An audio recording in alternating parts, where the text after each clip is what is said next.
I know it can be easy to think, wow, all these homeschool YouTubers have it really put together. But I'm here to tell you a secret. We don't. Today, I thought it might be nice to come and share with you guys some of the very specific struggles we have been having in our homeschool this quarter, and sharing a few of the things that we've been doing to try and make things go a little smoother. So let's get started. Problem number one, hitting a wall in reading with my oldest son. You see, my son was doing everything that was asked of him, just with zero effort. There was no buy-in. He didn't see the point. He didn't see the purpose. Yes, he would like to read someday, but he honestly feels like it's so far from being able to happen that he's just kind of given up. And while he has made progress in this program, it doesn't seem significant enough for him to actually notice it. I tried sitting down, doing all the things, explaining to him why this is so important, how he'll use reading in all aspects of his life, but it was just kind of falling on deaf ears, and I honestly was at my wit's end. So November and December was spending tons of time traveling to different doctors, trying to figure out what was wrong with my daughter, trying to figure out what was going on, and ultimately we ended up taking a pause on the formal reading lessons for about 6 weeks. It was interesting because looking back, I can now see that God was definitely working on my son's heart a lot during that 6 weeks. There were several different social interactions that happened during that time where I could tell there were some social pressures to reading and or opportunities that he realized he couldn't really participate in unless he could fully read. And that finally, for once, like, it seemed to sink in. All of a sudden, he shows back up in January for school and seems to want this. And it's not any one thing, except I definitely know it's God working in him. I can see that. But I think it was a mixture of God putting all these different things, kind of taking a break, pausing for a second, him having these social interactions that I could have never created, and just some time and maturity. And so ultimately he came back in January ready to learn, not 100% on board. I'm not here to tell you that all of a sudden we took 6 weeks off and he magically was cured and all of a sudden he loves reading and has a great attitude every time we get together. But I can tell you the script has been flipped. And instead of getting frustrated with me or with the reading program, when things got hard, he started to go, oh, why can't I get this? And started to kind of reveal more of what was going on under the surface. I knew he was frustrated with himself, but he didn't really recognize that.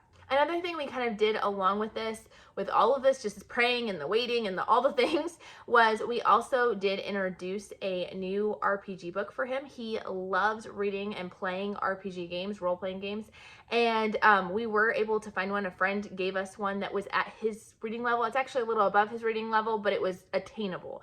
And so what we've done is at the end of every reading lesson, and these lessons are long, guys, we kind of have a special treat that we sit down and he reads one page and then I read one page out of this book, and then I told him once the book is complete that mom will stop and spend time and play an RPG game with him, which is a big deal because I don't enjoy that kind of stuff. And honestly, even though it's slow going and hard, I think it's helping him to see that these skills are things he is going to need, and there is a purpose behind this. Problem number two has been my littles. So we have 6 kids. We have a 13-year-old, a 12-year-old, an 11-year-old, a 10-year-old, a 5-year-old, and a 4-year-old. So my older 3 are off working on things. I'm working with my oldest on reading first, and then the other 2 can go off and do independent work. But my youngest 3 were left kind of in limbo here. I needed to make that shift to working with my oldest at the beginning. I usually recommend, I tell all of you guys, if you have little kids, work with them first, pour into them. They'll be more patient throughout the day.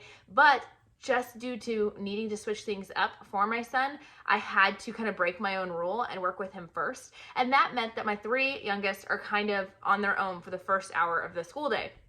This can make things a little challenging for sure. And so my original plan was just to put an audiobook on for them in their room, let them just play quietly and listen to the audiobook. And they actually enjoy doing that. That might sound like kind of naive to plan like that, but they actually enjoy it and can spend hours listening to audiobooks. However, the more comfortable they got, the louder the play got, and the more distracting it got to the entire family. And so I knew I needed to come up with a new plan. And the irony in all of this is I actually already knew the answer to this plan because I actually mentioned it. If you guys remember my video where I held up my nice schedule for the semester and was like, here's what we're planning to do. I specifically mentioned this in that video, but just never had the follow through to actually put it into place. Anybody else in that same position? Please tell me I am not alone in this. What that plan was, print off extra supplemental type things that they could use and that they could play with, they could draw, they could do things, they would have a little bit of learning snuck in there, but that they could do independently and enjoy and would help keep them quiet. And so I just never went through the trouble of printing it out and doing that, thinking that I was okay. And obviously I was not. So this past couple of weeks, I have been printing off stuff off Creative Fabrica. You guys know I absolutely love this resource where you can just literally pay $2.99 for an entire year worth of all these printables. Seriously, it has paid for itself far and beyond at this point. But we have been loving this website. It has over 11,000 printables, I think, at this point.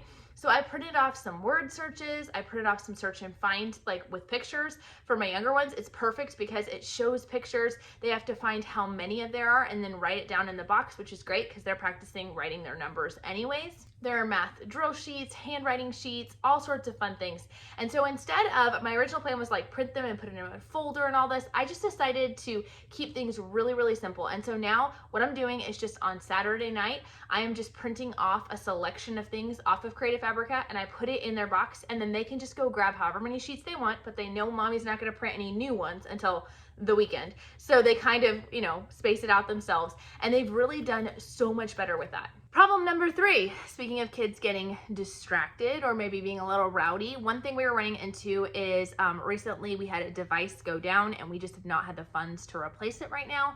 And so my boys are actually sharing a computer. They do teaching textbooks. They both do teaching textbooks. My son, one of them does IEW, so he types his papers on that.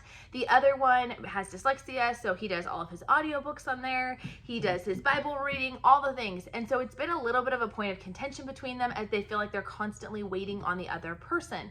And yes, they do have a few things they can do independently on their own, but somehow, without a shadow of a doubt, at least 3 to 4 days a week, they're waiting on each other. And so what was happening is they would go off and they would just, go to do whatever they want to do. They would get to play with Legos. They would go look at a book.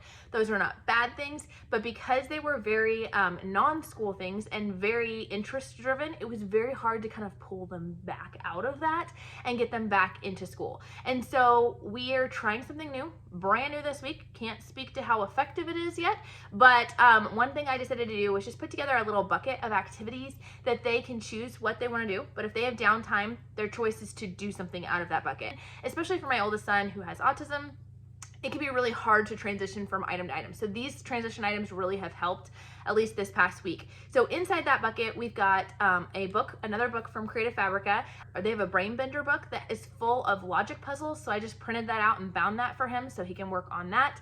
There is a Bible verse that they are working on memorizing that I have laminated in there for them to work on. There is some games that are single player games, as well as a math facts book that they can work through. And then I also plan in the future to print off some more off of Creative Fabrica of the math drill sheets. The fourth problem we've really been running into is that we have been having a lot of therapy and doctor's appointments every single afternoon. We are currently doing 3 consistent therapies every single week, and we are actually getting ready to add on another 1, possibly 2 more every single week. And then we've been having just lots of doctor's appointments. I don't think we've had a single week between the beginning of January and now where we haven't had at least 1 doctor's appointment or dentist appointment or something like that. And so that means that almost every single day we are like rushing to get through school. We have enough time to get done what we need to get done, but if anybody needs a lot of extra help, more than the time I've allotted, or with my grading, I'm not always getting to it during our school time because we're just kind of rushing through the day and then heading out the door. I was really struggling because then I would start the next school day and a kid would be like, oh, I can't go to the next lesson because I need your help. And that kind of puts a kink in the plan, and we just don't have the buffer space right now to account for that. So what we've been trying, again, kind of new, just letting you guys honestly know how we try to problem solve, and some of this will work and some of this won't.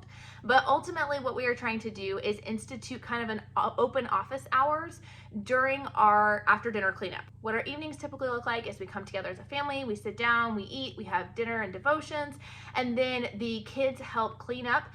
They help do the dishes, wipe the table, sweep, that kind of thing. So during that sort of 45 minutes to an hour afterwards, I am going to have open office hours as a teacher. I'm going to sit down, I'm going to do any grading that I have not done. At the end of the day, I'm going to offer, if a child needs help, they can come to me. The beauty of this is they don't always want to break away from their play to come and ask mom for help, but to break away from doing dishes to come ask mom to help, Now that's something they're interested in. So it's really worked out well. And then I'm working side by side, one-on-one with them. So I'm making sure they're not actually like avoiding dishes too much, that they can kind of get the help they need and then go back. And they've actually really, really liked doing that. They've told me that that's been really, really helpful. So it doesn't work perfectly every night because we have some nights that we have like Bible study or another evening event, but at least the majority of the evenings we are able to do it that way, and that has helped a lot. The fifth and final problem, at least the final one I'm gonna share in this video today, is the new curriculum bug.